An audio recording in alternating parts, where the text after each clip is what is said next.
दिल्ली शहर के एक मोहल्ले में दो पड़ोसी बहुत दिनों से आबाद थी, परंतु दोनों का स्वभाव भेद से उनकी पटरी नहीं खाती थी। उसमें एक तो गुणवती और सरल स्वभाव थी, परंतु दूसरी खोटी और कर्कशा थी। उसके मन मुटाव का यही खास कारण था। न वह उसकी बुद्धि को सहन करती और न ही उसकी, यहाँ तक कि कर्कशा हमेशा सरला की हंसी उड़ाया करती थी। जब यह किसी प्रकार भी सरला को न दबा सकी तो एक दिन उसने अपने लाडले पुत्र की हत्या कर चुपके से उस भला मानस के घर में छोड़ आई और आप स्वयं रोती बिखलाती हुई बादशाह अकबर के पास पहुंची। जब बीरबल ने उसके बच्चे के कत्ल का हाल सुना तो वह भली मानस औरत को बुलवाया, जिस पर कि दुष्टा ने अपने पुत्र के मारने का अभियोग लगाया था। बीरबल की आज्ञा पर वह तुरंत हाजिर हुई और अपने को इस प्रकार आकस्मिक बुलाए जाने कारण पूछा।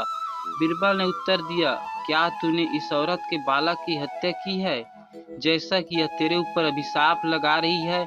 यदि नहीं तो तेरे पास निर्दोष होने क्या सबूत है? परंतु बतला। वह बोली, महाशय जी, न जाने कौन इसकी हत्या कर लाश मेरे घर में डाल गया है। मुझे इसकी बिल्कुल जानकारी नहीं। आप इस पर भली भांति विचार करें, मुझे अधिक बोलने का भास नहीं है। बीरबल ने दोनों स्त्री को वहीं रोककर अपने एक सच्चे सेवक के कान में कुछ समझाकर उसे उनके घर भेजा।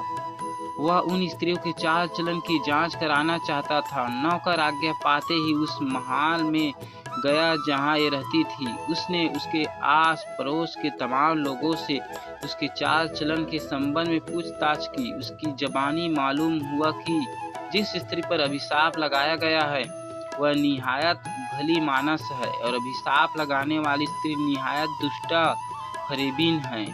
नौकर जैसे सुनकर आया था उसका सारा कच्चा चिट्ठा बीरबल ने कह सुनाया। सच झूठ की पहचान के लिए बीरबल ने एक तरकीब निकाली।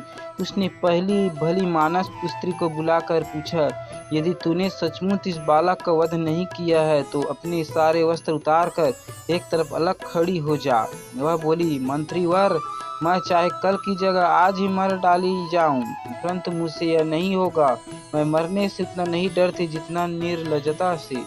तब बीरबल ने दुःशिला यानी दुष्टा औरत को बुलाकर पूछा, यदि तू जानती है कि सचमुच इतने तेरे बालक का वध कराया है तो इस सभा के बीच अपने सारे वस्त्र अलग फेंक कर एकदम नग्न खड़ी हो जा। वह तुरंत वस्त्र उतार कर फेंकने का उद्यत हुई। उसकी ऐसी निर्लजता देखकर बीरबल स्वयं शर्मिंदा हुआ और उसे वस्त्र उतारने से रोका। उसको निश्चय हो गया कि किसी ने बालक का वध किया है। बीरबल ने सिपाही को उसे पीटने की आज्ञा दी।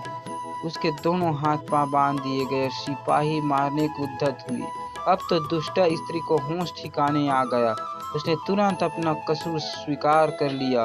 बादशाह अकबर को उस मुकर्रा की काली करतूत पर बड़ा रंज हुआ, इसलिए उसे कारागार भुगतने की सजा दी और उस विनम्रा स्त्री को पुरस्कार देकर विदा किया गया।